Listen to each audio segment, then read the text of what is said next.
Hello, I'm Kimberley Dondo, Digital Content Manager, and welcome to In Conversation With, the podcast series that delves into the world of financial services and brings you face to face with some of the most notable figures in the industry. Listen as we discuss topics that are currently facing the industry and hear from visionary CEOs to disruptive innovators as we bring you a diverse array of voices and perspectives. We'll explore the challenges they faced, the lessons they've learned, and the insights they have to share about the ever-evolving landscape of financial services. Hello and welcome to In Conversation With. I'm Kimberley Dondo, and in today's episode, I'm joined by Andy O'Regan, Chief Client Strategy Officer at TPT Retirement Solutions. Thank you for joining me today, Andy. Thanks, Kimberley. So before we get started into the main part of this podcast, could you give us a bit of background into yourself and how you got started in the industry? Yeah, absolutely. So I've been in the pensions industry now for over 20 years. I'm a pensions actuary, worked for various consultancies coming out of university, and I've just passed my 10 years at TPT. I've not been able to escape pensions just yet. So you must truly love pensions. Absolutely. I find them fascinating. Having started out as a pensions journalist, I didn't realize how integral and important they were. But I'm lucky that I did, because I feel like I've bullied everyone in my circle into paying more attention to their pension, which is, for the net good of, my family and friends, but hopefully wider society as well. Yeah, definitely. I mean, it's changing all the time as well. So it's really important to keep an eye on what's going on. Yeah, definitely. So we're going to be talking about CDCs, but for our audience of advisors who may not be familiar, could you explain what collective defined contribution CDC pensions are and how they differ from traditional DB and DC schemes? Yes, it's a good question to start with, Kimberley. So CDC schemes are a new type of pension scheme in the UK. So in a CDC scheme, it's a bit like a defined benefit, a DB scheme. Members receive a pension in retirement. So that's an income in retirement rather than a pot of money that they might receive under a DC, a defined contribution arrangement. But unlike in a DB scheme, the employer doesn't guarantee the pension that's paid by the scheme. So CDC becomes basically a target pension in retirement. And that target pension is adjusted annually based on the investment performance and the life expectancy experience of the scheme. So CDC has been described really as a middle ground between defined benefit and defined contribution. Right. Okay. And what are the main advantages of CDC schemes for members, employers, and the broader pension landscape? Yep. So the key benefit for members is that CDC schemes are expected to generate a higher benefit than DC for the same level of contribution that goes in. So that's a key benefit. And why is that? So members in a DC scheme build up their own pension pot, and that investment strategy for that DC pot is likely to mean more conservative investments in the period leading up to retirement and also through retirement. But in contrast, CDC schemes can maintain a higher proportion of growth assets by pooling investment risk across the membership. So given this higher proportion of growth assets, the CDC scheme is expected to generate higher returns than an individual's DC pot, and in doing so, result in higher benefits for the member. So it's obviously really good news for the members. But the second main benefit for the member relates to understanding and choice. So the traditional choices in a DC offering are that you take your pension as a lump sum, you draw down income over time, or you purchase an annuity. And members often struggle with that complex and life-changing decision, and also as well as how are those contributions invested over time as well. So a CDC scheme takes away the need for members to make these complex financial decisions. But that's from a member. You also mentioned about employer. We think that the introduction of CDC schemes will allow employers to improve the benefits they offer to their employees without the need for them to pay more money, without more contributions. Mm-hmm. So in a world where DB pensions is scarce and DC retirement options are quite difficult for the members to understand, that the landscape is quite restrictive and limited in what employers can offer. In our view, expanding that market to include CDC will be a really positive development and will lead to better outcomes. I mean, some people describe it as like a Goldilocks solution, and CDC might be able to put that in place. Right.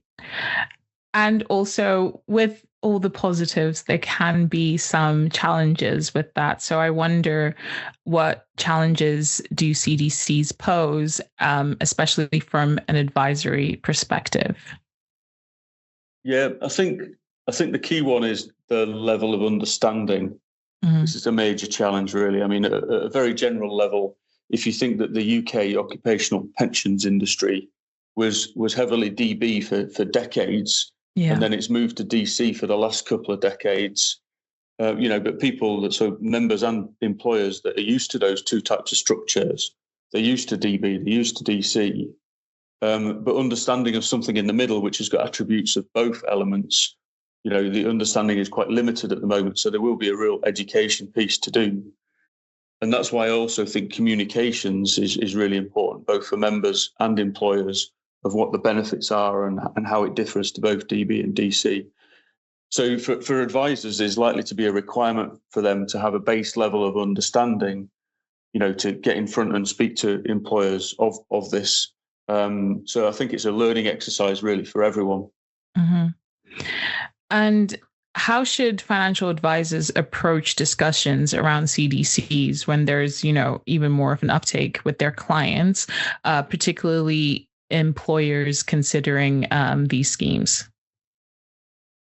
Yeah, I think the key positive potential for a CDC scheme is that extra layer of choice that it brings to the landscape. Mm-hmm. And that's really important for advisors to acknowledge. So you've got that choice, and different types of benefit structure will be appropriate to employers in different sectors. Mm-hmm. So we think that CDC schemes will suit employers who take a more paternalistic view of looking after their employees in retirement, given those expected higher benefits. But I would say, Kimberley, that it's important that pension providers, decision makers, advisors don't fall in the trap of seeing one model as being the best for everyone. Okay. Employers in different sectors. So, for example, where members value the investment freedom of their pension pots, they invest in the self-select funds. They make active investment decisions with their DC pot. They're still probably more suited to a DC environment where you're able to do that. So I think its choice is really key. And one of the things and one of the roles of the advisors is to help the employer understand whether they're more suited to CDC, for example, compared to their existing DC or DB benefit. Mm-hmm. And what factors should advisors evaluate when deciding whether CDC schemes align with their clients' needs?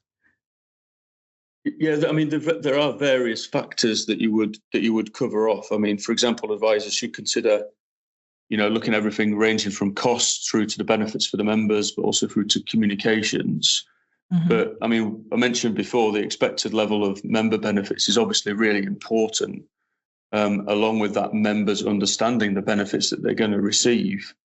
And that's why, as I just mentioned, we think that the more paternalistic employers would go for a CDC scheme. But just looking at costs and thinking about DB arrangements and DC, so a CDC scheme is much less burdensome and costly for employers compared to a DB arrangement. So firms, with a CDC could still offer their employees a generous pension in retirement, but it doesn't require that open-ended sponsor guarantee or the expenses added on top to manage that. So there is a risk element for the employers. So CDC is really appealing for DB employers. It removes that commitment. But we realise most employers are in a DC scheme, in a DC environment at the moment. And the key is that a CDC scheme would offer a whole of life pension to employees and better expected outcomes. So the advisor's got a role there to understand whether that would be good for the particular workforce and that employer, because we think CDCs, compared to DC, could attract and retain staff and drive that business forward. So there really is a strategic element to this decision as well. But I mean, most of the conversations we've had so far are from DC employers as opposed to DB employers, right? Which is not necessarily what we thought at the start of this journey. Okay. And I think you mentioned earlier, the UK recently introduced new framework for CDCs. So what should we be made aware of when it comes to the current regulatory requirements? Yeah, we talked about the pensions world at the start of this podcast, didn't we? But it's been relatively quick moving and fast development in recent times. So back in October, the Royal Mail launched the first CDC pension scheme in the UK. So large employers can follow suit and do that right now. The framework is there, the authorization process is there. So there's no barrier to those employers moving ahead with it. So with the Royal Mail launching its CDC scheme, we shouldn't be looking at CDC as something for the future. Employers can start thinking about this now. So these schemes are live now and they're a viable option. Mm-hmm. And with regulation, it never stays in the same place. So how do you see this regulatory framework evolving in the next few years? Yeah, we've got quite a lot of movement expected actually in the next year ahead. So we expect that foundations will be laid for a significant expansion in CDC pensions to extend the reach of CDC schemes to smaller employers. And we think that's this year. So industry eyes are all focused on the government's response to a recent consultation. And we expect that in the first few months of this year, and that response is going to reinforce how it intends to extend that reach to the smaller employers through what they're calling multi-employer CDC regulations. And we anticipate that all the regulations and the pensions regulators' guidance that's needed will be laid out this year, and effectively that will allow providers to come to market within a couple of years of now. But also from a regulatory perspective, you'll know that the UK government's got a strong desire for schemes to invest in UK growth, for the benefit of the UK. And we think that's just as relevant for CDC arrangements as it is for DB, which is why that Labour government, when they came in, they were started straight away with that CDC consultation to drive that forward. Okay. And you've mentioned smaller employers. So do you foresee CDCs becoming a viable option or a more attractive option for them and individual savers as well? Or will they remain primarily the domain of larger organizations? Yeah, and this is a really important for the success of CDC, and the government acknowledged this, that it can't simply be just a few large pension schemes and no one else having access to it. So, the regulatory framework that I just mentioned being finalised this year to extend that to smaller employers means that there shouldn't, after that, be any size restriction in terms of CDC. So all employers should be able to access it. And I think that's a real key takeaway for advisors, that it's relevant for all the employer conversations that they're having, not just the larger employers. But you also mentioned individual savers, and that's an interesting one, because there's, going into the detail a little bit, but there's a couple of different types of CDC pensions. So one is termed whole of life CDC, and that's where an employee, is working for an employer, accrues that CDC pension throughout his or her working lifetime, and then receives that pension in retirement. And this is what we've been kind of talking about so far in this session. And that's all that the 2025 regulations relate to. So that's what we're talking about with CDC here. But there is also a second type, and that's called decumulation only CDC.